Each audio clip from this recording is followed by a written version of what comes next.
ये कहानी मेरी नानी माँ ने मुझे सुनाई थी। मेरी नानी माँ एक छोटे से शहर से संबंध रखती थी और ऐसा माना जाता था कि उस गांव में कुछ बुरी शक्तियां भी वास करती हैं। ऐसे ही एक बुरी आत्मा का सामना हुआ मेरे नाना जी का। वह चुड़ैल थी, खुले बालों और सफेद भयानक चेहरे वाली चुड़ैल। ठंड का समय था, शहर में घना कोहरा छाया हुआ था। मेरे नाना एक बड़े अधिकारी थे। रोज की तरह उस दिन जब मेरे नाना अपना काम खत्म करके दफ्तर से घर की ओर जाने लगे तो रास्ते में पड़ने वाले बाजार से वह कुछ सामान लेने के लिए रुके। उनके बाकी साथी आगे चले गए और वह पीछे छूट गए। सामान लेते लेते उन्हें टाइम का पता नहीं चला और जब नाना जी ने अपनी घड़ी देखी तो टाइम देखकर उन्हें लगा कि आज घर पहुंचने में तो बहुत देर हो जाएगी। उन्होंने सोचा जंगल के रास्ते अगर जाऊंगा तो जल्दी पहुंच जाऊंगा, इसीलिए उन्होंने जंगल की ओर गाड़ी घुमा ली। काफी अंधेरा हो गया था। नाना जी तेज गति के साथ गाड़ी चला रहे थे, लेकिन उनकी गाड़ी के आगे एक औरत आ गई। उन्हें झटके से ब्रेक मारनी पड़ी और जो औरत गाड़ी के सामने आई थी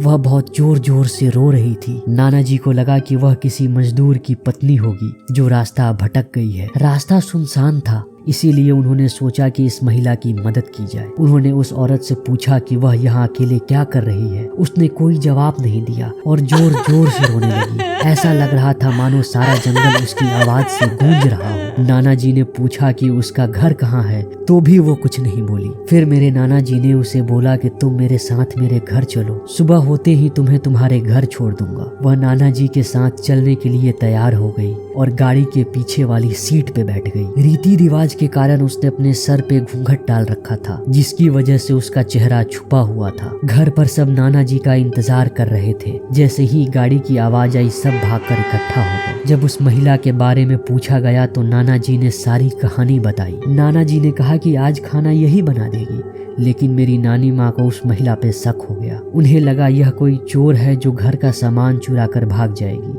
नानी माँ ने उसे रसोई में जाकर खाना बनाने को कहा। वह बिना कोई जवाब दिए वहां से चली गई। मेरी नानी माँ ने सारा सामान रसोई में रखवा कर उसे कहा कि सब भूखे हैं, इसलिए जल्दी खाना बना दो। ये कहकर वो वहां से चली गई, लेकिन नानी माँ का मन अभी भी शांत नहीं हुआ। 10 मिनट बाद नानी माँ रसोई में पहुंची तो वह थैली में से मछलियां निकाल रही थी। यह देखकर नानी माँ को गुस्सा आ गया। उन्होंने बोला कि अभी तक तुमने खाना बनाना शुरू नहीं किया, कब बनेगा और कब हम खाना खाएंगे। उस महिला का चेहरा भी ढका हुआ था, इसलिए किसी ने उसका चेहरा नहीं देखा था। नानी उसका चेहरा देखने की कोशिश कर रही थी, लेकिन उसकी एक झलक भी नहीं दिखाई दे रही थी। नानी माँ ने कहा कोई जरूरत हो तो बुला लेना, लेकिन फिर वह कुछ नहीं बोली। उन्हें लगा शायद अनजान लोगों से डर रही होगी। फिर नानी माँ वहाँ से चली गई, लेकिन 10 मिनट बाद फिर वापस आई तो रसोई का दृश्य देखकर नानी माँ डर गई। उनके पैर जैसे वहीं जम गए हो। उनके गले की आवाज नहीं निकल रही थी। उन्होंने देखा वह औरत रसोई के शेल्फ पर बैठ के कच्ची मछलियां खा रही थी। सारी रसोई में हड्डियां और मांस के टुकड़े बिखरे पड़े थे। उसके सिर से घूंघट उतरा हुआ था। उसका चेहरा बेहद खौफनाक था। बाल बहुत बड़े और नाखून एकदम काले। वह मछलियां खाने में इतना मगन थी कि उसका ध्यान नानी पे नहीं गया। फिर नानी माँ भी नहीं चिल्लाई कि वह कहीं और ज्यादा खतरनाक ना हो जाए। नानी ने एक थाल उठाया और चूल्हे से जलता हुआ कोयला उठाकर उसकी तरफ दौड़ी। कोयले को उस चुड़ैल की तरफ फेंक दिया। आग की जलन की वजह से वह डायन तेज तेज आवाज निकालने लगी। उसकी आवाज सुन के सारा घर इकट्ठा हो गया। उसे आग दिखाकर घर से बाहर निकाला गया। उसकी आवाज इतनी तेज थी कि आसपास के लोगों का भी बाहर जमावड़ा लग गया। वह डायन लोगों की भीड़ को हटाते हुए जंगल की तरफ दौड़ी। सारे लोग डर से कांप रहे थे, लेकिन मेरी नानी माँ के हिम्मत की दाग दे रहे थे कि अगर उन्होंने सही समय पे कोयले से उस डायन को नहीं भगाया होता तो आज न जाने क्या हो जाता। वह चुड़ैल आज भी नानी माँ को दिखाई देती है।